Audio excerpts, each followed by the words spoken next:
que todos lo conocen.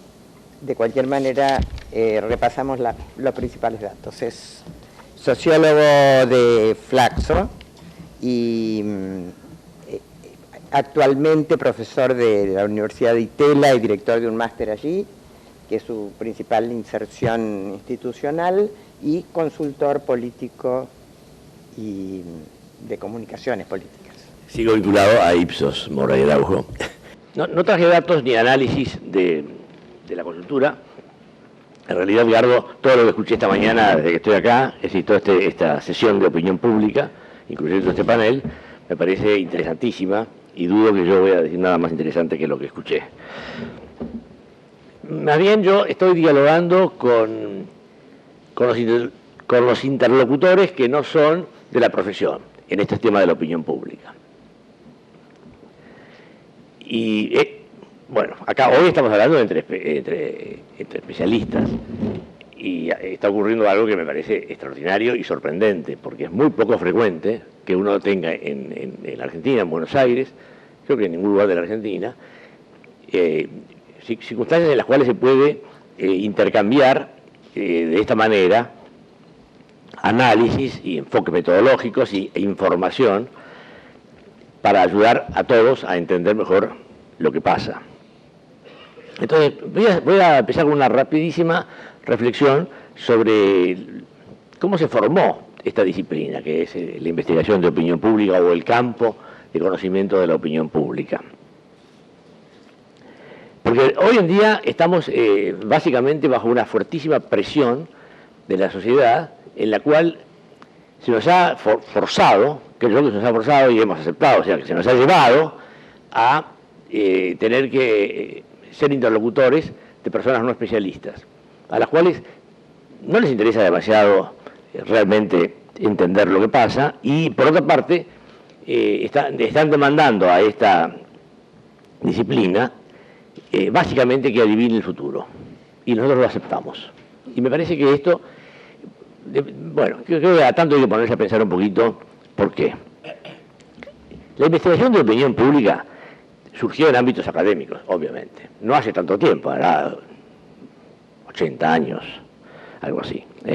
¿Cuántos dijiste? 80, más o menos. En los años 30 aparece esto. No existía antes. De la opinión pública se hablaba mucho desde mucho antes, desde siglos antes. Y en el siglo XIX especialmente y principios del siglo XX, pero no se investigaba porque no había enfoques. Y cuando se investigaba muy mal, y por lo tanto no se puede decir que este era un campo abierto a la especulación. Acá apareció, bueno, lo que apareció fue obviamente, en primer lugar, el campo de la estadística, en fin, todo lo que es el desarrollo de la estadística de poblaciones modernas, la estadística inferencial basada en muestreo de poblaciones, que no existía y no se entendía. Por otra parte también apareció desde otra fuente el enfoque de la medición de actitudes, las técnicas de medición de actitudes, que fueron fundamentalísimas, porque abrieron un camino desde el punto de vista más, si se quiere decir, así sustantivo, conceptual, a la medición de lo que pasa dentro de la cabeza de la gente. En un enfoque muy distinto, por supuesto, del enfoque freudiano, de la tradición psicoanalítica y demás. Y bueno, ahí aparece todo esto que es la investigación de opinión pública. Entonces, yo creo que esto es fundamental entenderlo. Y además es fundamental entender que lo que viene inmediatamente después, casi junto, es el uso estratégico de esta información para tomar decisiones de comunicación, campañas electorales. En las elecciones norteamericanas de la década del 30 esto empieza a ocurrir. Y es una información tan valiosa que más bien no se difunde. Es un recurso estratégico de enorme valor. La campaña de Roosevelt usa esto y no se lo dice a nadie. Digamos, creo yo que todos nos enteramos después, o los que vivían entonces. Tal vez algunos sabían en ese momento. Pero los grandes personajes que estuvieron en la base de todo esto, los más conocidos, Gallup, Roper e incluso el señor Urjak, de quien he visto por referencias por ahí, pero no se sabe mucho de él, eran pensadores para ayudar a definir estrategias de comunicación e investigadores que sumaban información para eso. mi punto de vista, el resumen es que este campo surge de la confluencia de distintos ámbitos de teoría sustantiva, teoría psicológica, teoría sociológica, algo de política, más estadística inferencial, y gente sensible para responder a preguntas sobre qué pasa en este mundo, este aspecto de la realidad, y de qué manera esto puede comprenderse mejor. Entonces, esto es básicamente una función cognitiva de la investigación de opinión pública, esta que hoy tenemos acá. Queremos entender lo que pasa. Por otra parte, obviamente, ahí hay una realidad que está, es posible conocerla, pero mucha gente quiere cambiarla, obviamente. Entonces ahí viene la función estratégica, que como digo es prácticamente simultánea. Con esta herramienta se puede tratar de hacer que algunas cosas sean distintas de como serían si no se hace nada. Anticipar el futuro viene mucho después, y no está, yo digo que ni siquiera está dentro del paquete de estas herramientas. Eso parece, yo creo que mi registro, y a lo mejor estoy equivocado, es que esto aparece básicamente como un elemento para testear por así decir, la calidad del método. Por ejemplo, Leslie Kish, que es uno de los grandes que desarrolla el método desde el punto de vista de la estadística, dijo no hace tanto tiempo, dijo ya viejo. Sí, yo recuerdo y con mucho orgullo lo dijo, que yo pude anticipar el triunfo de Truman en la elección presidencial de Estados Unidos en fines del 47 con una muestra nacional de solamente 800 casos o algo así. Pero él no es que estaba orgulloso de ser un pronosticador. Él decía, esto funciona. Porque había mucha gente que no creía que podía funcionar. Hasta el día de hoy hay alguna, ¿no? En los medios académicos y sobre todo en la calle. Pero esto era el punto. Pero no se trataba de saber lo que va a pasar. Porque lo que va a pasar, se suponía que justamente podía ser distinto de lo que uno hubiera pronosticado, porque se usaban estas herramientas para definir estrategias. Y yo creo que acá este núcleo se ha desvirtuado completamente. El pronóstico es, lógicamente, opuesto, lógicamente contradictorio con la estrategia. O sea, si uno puede saber meses antes lo que va a pasar, evidentemente no tiene ningún sentido tratar de que pase otra cosa. Y si uno cree que puede hacer algo para que pase otra cosa, ¿para qué va a pronosticar anticipadamente lo que va a pasar? Entonces, lo que se fue instalando en las últimas décadas es esto que a veces se llama, sobre todo en la literatura norteamericana, el enfoque de la carrera de caballos, que se mide quién está ganando en cada momento, y esto es muy demandado por el público, y la prensa lo instaló, y luego se convirtió en un interlocutor de los profesionales en estos temas, juzgándolos. Entonces acá, de la idea de que se puede intervenir para cambiar algo de la realidad, se pasó a la idea de que se puede acertar, adivinar qué va a pasar. Y este concepto está tremendamente instalado. Me parece que se ha perdido de vista que lo más importante, no solamente desde el punto de vista del saber, sino también desde el punto de vista de lo que cada uno como actor social puede hacer, es tratar de entender los porqués y, sobre todo, definir cómo puede actuar para que algo sea distinto. Hoy estamos en una situación en la cual los candidatos no se hacen esta pregunta. Entonces no hay, realmente lo que se ha dicho, no hay estrategias, no hay nada, solo saber quién puede decirnos que algo va a pasar que va a ser distinto, y por lo tanto podemos tener una esperanza de que sucedan cosas diferentes. Yo veo hasta el día de hoy que se siguen preguntando, y la prensa se hace eco, ¿vale la pena seguir o ya no vale la pena? Porque ya está todo dicho. Porque se votó en una primaria, que ni siquiera debería ser una primera vuelta, hace 15 días o menos. Y los candidatos no se preguntan, ¿qué tengo que hacer para que esto sea distinto? Se piden que alguien les diga si vale la pena o no, si va a hacer o no va a hacer. Bueno, esto es a modo de introducción de lo que quería comentar. esta mesa se llama algo así como que del que se vayan todos, acá está, ¿no? El que se vayan todos, bueno, no está, a la actualidad. Esto del que se vayan todos, que es una expresión muy usada, muy común, se la puede redefinir en forma sin necesidad de ni siquiera salirse de estas palabras. Yo creo que la sociedad decía en la crisis de 2001, 2002 y sigue diciendo ahora, que se vayan todos los inútiles, no que se vayan todos, porque que se vayan todos no quiere decir nada.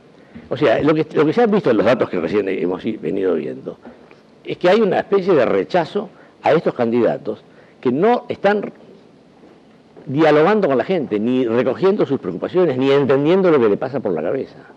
Entonces yo creo que este que se vayan a los inútiles es muy sintomático.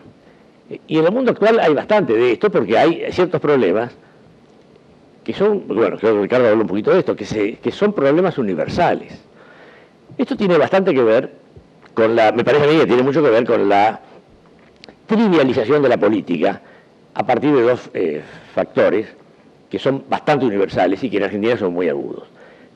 El primero es la aparición de la televisión y el traslado de la comunicación política fundamental del plano de la comunicación territorial, la interacción entre políticos y ciudadanos y gente, al plano de la televisión, donde uno se comunica con el político escuchándolo en la televisión y mirándolo en la pantalla.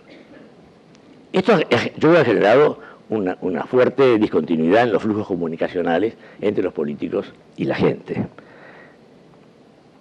Y además, el alejamiento de los partidos políticos, que es un fenómeno universal que bueno, tiene que ver con muchísimas cosas, creo que básicamente tiene que ver con que los partidos políticos son organizaciones que se sostuvieron en una cultura política del siglo XIX, que a lo largo del siglo XX fue cambiando, y sobre todo en las últimas décadas, y se ha llegado a un punto donde eso no funciona y la gente no le tiene más confianza.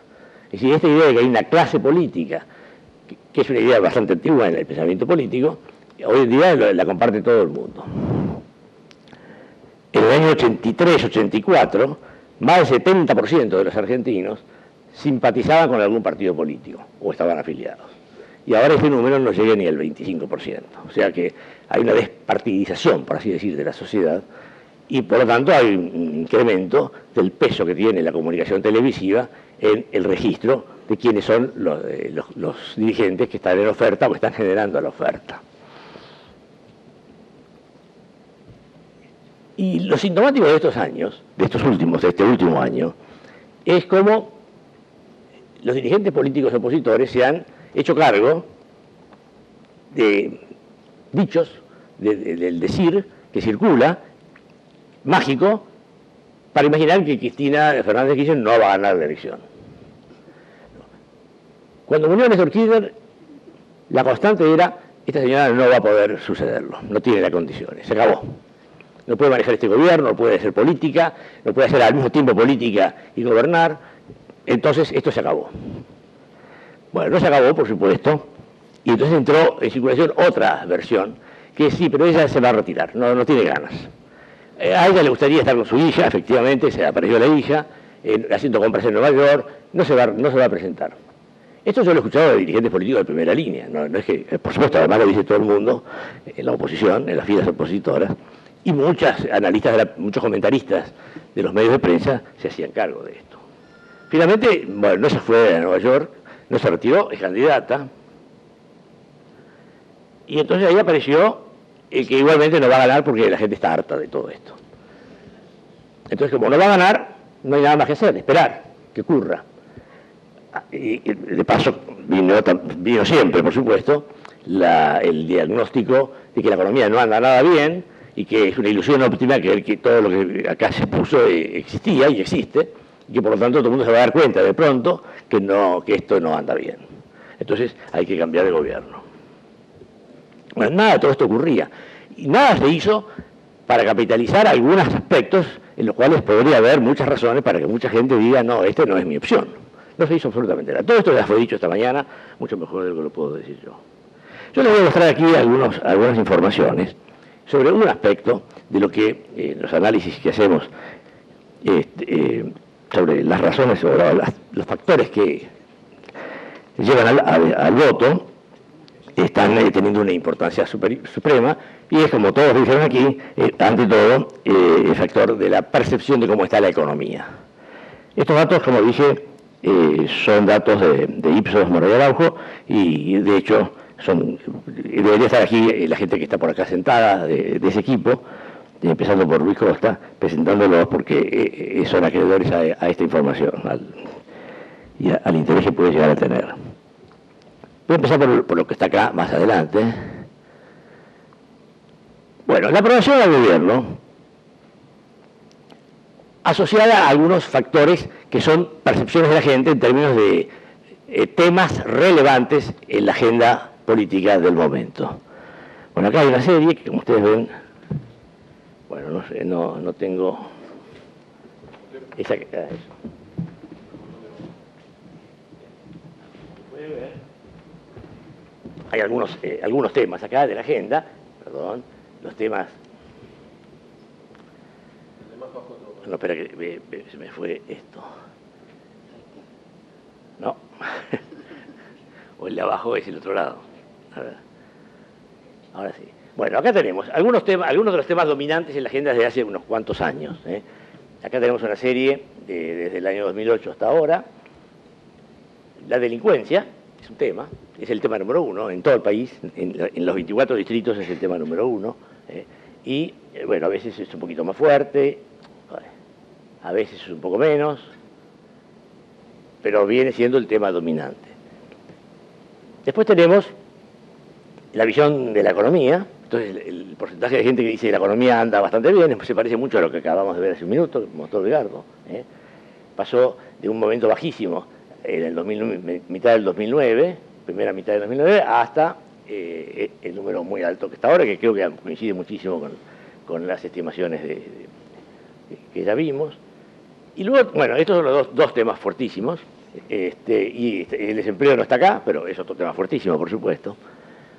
Y tenemos la aprobación de la gestión, que es esta curva verde, que sigue tal como la vimos hace un momentito, la misma tendencia, y luego la intención de voto a Cristina en los últimos meses, que viene desde principios del año pasado, subiendo sistemáticamente, y como todos dijeron, lo dijeron los anteriores expositores, y con la muerte de Néstor Kirchner, sí, puede haber un pequeño salto en la tendencia, pero básicamente no es continuo. Y luego se va desacelerando un poco porque está muy alto. Estos números estuvieron siempre presentes en todos los análisis. Y fueron sistemáticamente negados por todos los políticos opositores y por toda la prensa que de alguna manera se hace eco de las expectativas de los sectores de la población que eventualmente no votan al gobierno. Y de una manera que me parece realmente impresionante. Pues mi punto de partida, en el cual voy a seguir insistiendo, es que en esta profesión nos hemos sometido un poquito a eso. O un poquito o más de un poquito. Es como que no podemos dejar de escuchar lo que están diciendo y de justificar o no justificar, o hasta a veces ni siquiera de decir las cosas. Ahora, lo interesante de esto es entender, o sea, ver algo que algunos análisis acá lo han hecho con más pulcritud estadística, cómo se correlacionan todas estas cosas. Bueno, como les digo, acá tenemos solamente el tema de la división de la economía y la delincuencia, pero hay otros temas para los cuales se podría decir exactamente lo mismo. Casi no hay correlación entre la preocupación por la delincuencia y el voto, ni siquiera con ese tema y la aprobación de la gestión de la presidenta, que está acá. La visión positiva de la economía, en cambio, tiene una correlación que a ojos vista se advierte que es casi lineal. Va a la par con la aprobación. Sube con la aprobación, sigue subiendo con la aprobación, y el voto acompaña esto. O sea que realmente uno podría decir, acá hay muchos problemas que le preocupan a mucha gente, pero esos problemas no están determinando el voto. Ahora, una estrategia opositora debería estar sosteniéndose en algo que tiene que ver con esto, porque si los temas que lo están determinando el voto lo determinasen, las cosas serían muy distintas. pero no se encuentra, por supuesto, ningún mensaje acerca de esos temas, absolutamente ninguno. Más bien, si se encuentra algo, porque casi todo lo que dicen no tiene ningún significado, pero si se encuentra algo, es negar que la economía anda bien y por lo tanto decirle a la gente que está equivocada. Eso es.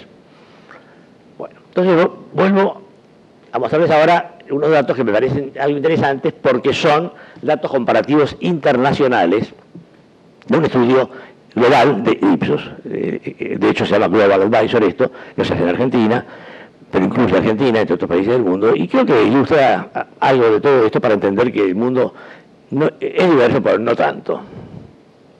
Acá tenemos la evaluación de la situación económica en distintos países en este cuadro. Bueno, acá, en este cuadro está Brasil, celeste, Argentina, en rojo, México, en azul, Estados Unidos, en amarillo. Entonces tenemos una serie desde el año 2007 hasta ahora. Bueno, la Argentina es lo que acabo de decir, si bien esta es otra fuente de datos, incluso, bueno, no entro ahora en detalle, pero recogidos de otra manera, y es un estudio comparativo internacional. Pero la tendencia es la que ya vimos. En Brasil no es igual. Brasil venía con una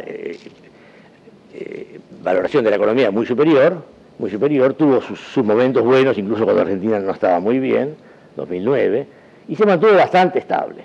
Y de hecho bajó un poquito en los últimos tiempos, mientras Argentina subió. México viene más parecido a la Argentina, y también tuvo este pequeño repunte en los primeros meses de este año, y bueno, ahora puede ser que empiece a cambiar. Y Estados Unidos es muy interesante porque sigue esta misma pauta. Así que acá el país que fue distinto es Brasil. Los demás más o menos están en la misma tendencia. Estados Unidos más plano. Argentina mejoró desde hace un año y pico, Estados Unidos no, porque la caída del 2009 es una crisis que se genera en Wall Street. Y Argentina, bueno, una vez que se absorbió el impacto, dejó de afectarlo, pero en ese país obviamente no dejó de afectar. Entonces, esto para mostrarles a ustedes cómo viene la situación de esta variable en muchos países del mundo. Entonces, por acá hay un mapa del mundo para decir que bueno, la situación económica es valorada de manera distinta en muchos países, no tengo más.